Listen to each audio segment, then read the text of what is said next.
On the news this evening, Rivers State Government begins demolition of Bayelsa State Government buildings in Port Harcourt. Gunmen kill policemen at checkpoint on MOR axis of East-West Road. Police deploys officers to combat insecurity in Rivers State.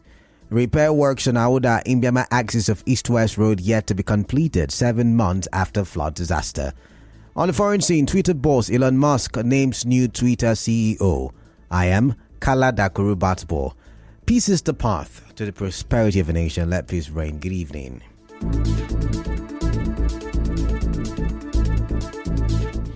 Gunmen killed a policeman at a checkpoint on MOR axis of the East-West Road this afternoon. The gunmen are said to be members of a suspected cult group terrorizing the area. A commuter, Oaka Obisike, in an interview with our correspondent, said a driver was also hit by a bullet during the operation. Mr. Obisike, who is also a member of a local vigilante in MOR, said the area has turned to a criminal hideout. He said that the traditional rulers and political leaders are not concerned about the insecurity. This afternoon, women go to farm, they will snap them and put them in camp. They must eating these women, collecting their money. Mr. Abzike also appealed to the Nigerian police to allow the vigilantes to bear firearms. He said the withdrawal of firearms from the vigilantes is affecting the operation. This is why we are complaining about this collecting rifle from the Ospac or the vigilante. If the Ospac or the vigilante is with arms, they're supposed to go after this poison. Who is committing this crime in Nemo local government? Look at what is happening. The other time they attack a vehicle tumble. The vehicle tumble and the road, people died. When contacted, the spokesperson of the Rivers State Police Command, Grace Iringe Koko, said efforts are on to track down the hoodlums and their sponsors in the area. SP Iringe Koko also said that no rifle was collected from the policeman during the attack. Earlier today, the Rivers State Police Command spokesperson Grace Iringe Koko said the increase in the number of security officers at some strategic points in the state is part of the strategy employed by the command to combat rising incidents of crimes and other insecurity in the state.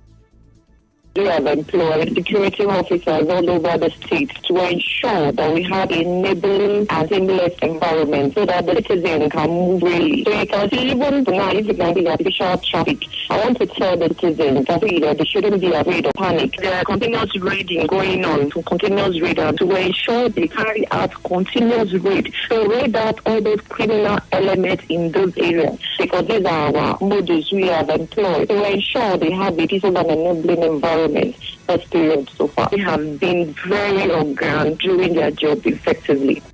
SP Iringe Koko also assured that the command will continue to discharge their duties equitably to ensure a safe environment for all residents. In another development, more details have emerged on how a former security guard, John Danjuma, entered into the residence of his former employer, Buma Jumbo, and killed her. A neighbor, Justin Dixon, said the former security guard entered into the compound on Monday night before finding his way into the house on Tuesday afternoon. In the interrogation in the station, the guy was saying that I was there since midnight on Monday. That I was inside the compound monitoring the things in the compound before he got his way to take that. Then when the rain was falling, that was the time that they stabbed the woman to death. He also narrated how they became aware of the incident. Tuesday evening, there was an heavy downpour. After the downpour, I was in the salon because there's a salon attached to the compound before the woman's compound. So when we were there, we were thief. Then we were from the security. We ran out. We found out that the guy was trying to jump first, so we couldn't jump the first. So getting there to the street, we saw that other people have already apprehended the boy because people from that street before we reached there. We even wanted to beat him. We saw that the boy that had been working with that woman. But the boy had been working as a security personnel, the John Danjuma. Very well. So when he was trying to beat him, what came out from his mouth is Akila. Who did you kill? I killed Madam. That was what she everybody was shocked at me hearing that. We did not even believe with our eyes, with our ears. We took him to police station. It was gathered that the former Director of Administration at the University of Port Harcourt Teaching Hospital, Boma Amwamu Jumbo, was living alone in the compound. The Nigeria Security and Civil Defense Corps NSCDC Rivers State Command says the 4 arrested suspects will be charged to court alongside the impounded thousands of liters of crude oil. The NSCDC State Commandant Michael Oga said this during the media briefing in Port Harcourt, where he showed the suspects to newsmen. Ms. Olga also spoke on some challenges the command encountered in their fight against illegal oil refining in the state. Public have not been given us information on that. We procure information money to give us information on the location of these illegal activities. We're just struggling to get information on areas of illegal activities because the federal government is best. They have provided us with logistics and vehicles to operate. We even have gunboats given to us by the federal government. We're ready to deal with the sponsors. We need information, press, the public, give us information on the activities of the sponsors because sometimes we don't investigate by using Durex or by forcing them to tell us the suspects. Sometimes they own up that they are the owners. They will not want to reveal the original sponsors of the business. But if you have any information, we are ready to use your information to stop this menace. The Executive Director, Youth and Environmental Advocacy Center, Fineface Namene, commended the NSCDC for not banning impounded petroleum products, which he said would have been hazardous to the environment.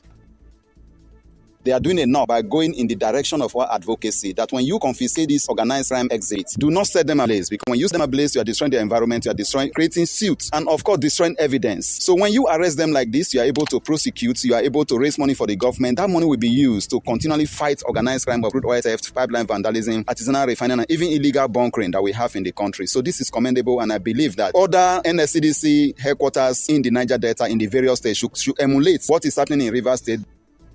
Moving on, the Rivers State government has started demolition of 2 buildings belonging to the Bayelsa State government. The buildings are Plot 5 and 9 Akasa Street Golf Course Extension Layout, Old Yare, Port Harcourt.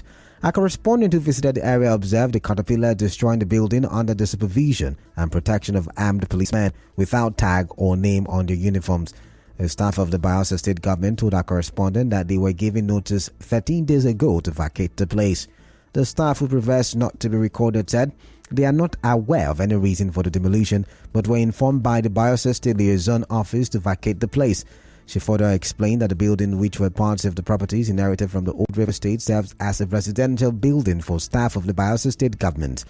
Our correspondent also observed a few other buildings belonging to the Bayelsa State government on the same street that have not been demolished. Meanwhile, the armed policeman stopped our correspondent from taking pictures or continuing with his report. The Rivers State Ministry of Lands and Survey, in a statement signed by the Permanent Secretary, Alozie Wala, said an eviction notice was served on the owner of the building on the 19th of April. Mr. Wala said the building is not only constituting public nuisance, but also defacing Rivers government urban renewal infrastructural development policies as relates to the golf course Old Yare layout. Still ahead, repair works on Auda Mbiama axis of East-West Road yet to be completed 7 months after flood disaster. Stay tuned as we go for a quick commercial break.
Thank you for staying tuned. Welcome back. Repair works on the Auda Imbiama axis of the East-West Road in River State, which was destroyed by last year's flood, is yet to be completed 7 months after the flood disaster. The Niger Delta Development Commission (NDDC) in November last year said it began emergency repairs of the flood-ravaged sections of the East-West Road at Imbiama in Auda West local government area, but our correspondent who visited the road reports that the road is yet to be tarred and large potholes can be seen at various sections of the Auda Imbiama axis of the East-West Road. Drivers who operate the route tell correspondent Martha Okere that their lives or the lives of people who do business on the road are at risk as large trucks fall on the road daily due to its bad state. We just manage the road no good though, I don't lie you. They can't put away the road no be hell. So we are just managing about the road, praying that maybe God should touch the government has. So one of these days that they come and arrange it for us. Normally come and patch it, but this time around no way. This road is seriously bad, damaging our tires, damaging our ball joints, damaging our tires. Our vehicles are getting depleted, and so we are suffering. Please, they should remember the poor man. When NDDC used to maintain it every 2 years, it was free and fair, but now, beginning from this school too, down to Ikri, close to Omok, very, very bad. And it weakened the motor system. So the thing has made the price of the transport system very high. Similarly, it is a bumpy ride across the stretch of the Elele-Omoku Road. This is due to the many wide potholes along the road. Drivers along the route tell our correspondent that after over 6 years, no major work was done on that road. The road you are seeing there, every week a tanker or trailer always fell down. So it has been a problem to us, a life risk. Federal government, they always speak and refuse to keep to their promise. So government should come out and do something in this East-West Road. The road has been devastated by the flood. And up to date, no rehabilitation. Tankers have been tumbling here, so that God has been on our side. No life has been lost. But materially, millions of worth of goods have been destroyed. So we are appealing to the federal government to come and rehabilitate this road. Our cars always go to mechanic every 2-3 days. But recall that early this year, the River State government flagged off the Akpabu Egbeda Elele Omoku Link Road. President Muhammadu Buhari and his family have moved into the glass house at the presidential villa in Abuja ahead of the inauguration of the president-elect Bola Ahmed Tinubu. This was made known by the First Lady Aisha Buhari in a video shared on her official Instagram page after taking the incoming First Lady Senator Oluremi Tinubu around the State House. The glass house serves as a transitional abode for the outgoing president and their spouse during the transition period. The Majesty Council and the entire members of the Ekenigbo-Rumigbo clan have rejected the chieftaincy installation of one Billy Awunda as Eze Ekenigbo. A statement signed by the chairman of Ekenigbo-Rumigbo Town Council, Eze Gabriel Chinwo, described the installation as baseless. It urged members of the community to dissociate themselves from such people who only are geared towards causing mayhem in the community. Speaking with our correspondent, the former president of Rumigbo, Ezekiel Bobby, while calling on the state government to intervene on the issue, urged the impostor and sponsors of this act to refrain from it. We had a meeting in Obrehe, the higher decision-making body in Apanga Kingdom, where these same people went to summon that the Majesty of Apanga should come and tell them their positions. The same people who went to summon went back again to crown themselves chief. They want to cause serious problem in the community. And we felt so bad when we saw somebody boasting who was the former River State Chief of Staff and who the governor also gave 17 internal road projects in our community, being the one sponsoring these people. He was boasting that he can pay any amount to ensure that their struggle push further. I'm calling on the governor of Rivers State, the local government chairman, to call them to order. They are forcing themselves to the people. On his part, the former president of the Ekenigbo-Rumigbo Council clan, Bright Aka, called on youths of the community to remain calm and not stir up a crisis in the community. We are begging the youth not to be part of this. When once the contamination gets to the youth, automatically the crisis will begin. We are calling on all the youth to remain calm and resolute, pending the decision of our king and even the Apara kingdom, as the case may be, even the court. So we are begging the youth not to be part of this, and we are also trying to tell the whole world, the whole community, to manage the situation, even if we know it's a very difficult one and a tough one at this point in time, so we can continue living in peace and in oneness in Ekinibo, and let the majesty be respected as the number one citizen of Rumibo. In business, some business owners around the newly commissioned Rumukuta-Rumola flyover in Obiakpo local government area of Rivers State are speaking on the impact of the flyover on their businesses. The Rivers State government had demolished some of the buildings around that area to build the flyover. The area was cordoned off for about 8 months for the construction of the project, halting economic activities within that axis. Over a week after the road was reopened following the completion of the flyover, some of the shop owners say they are gradually rebuilding their businesses. This flyover really help us. We get customers more than the way we get before. No market like that. Since they commissioned the flyover, we just look how it go be. But the flyover is good now. We are enjoying the street light. The market they move gradually. As time goes on, it will still move well. Because everybody don't know say we don't open the flyover. Nothing to show up because no market yet. But we are hoping God that very soon market will come. Shop is very high. They say one shop now paid for 2 years. We are just under sun now, managing ourselves, using umbrella to sell.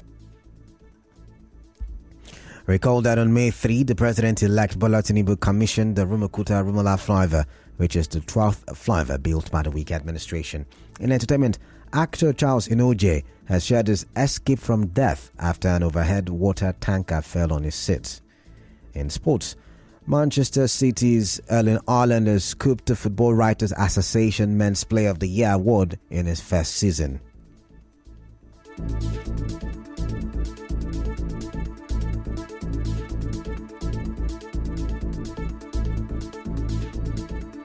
And now, we bring you news from around the world.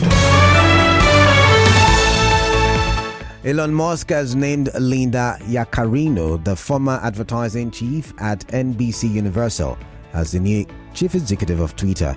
She will start at the social media platform in about 6 weeks. The confirmation came after NBC Universal said Ms. Yaccarino was leaving effective immediately after 12 years with the media company.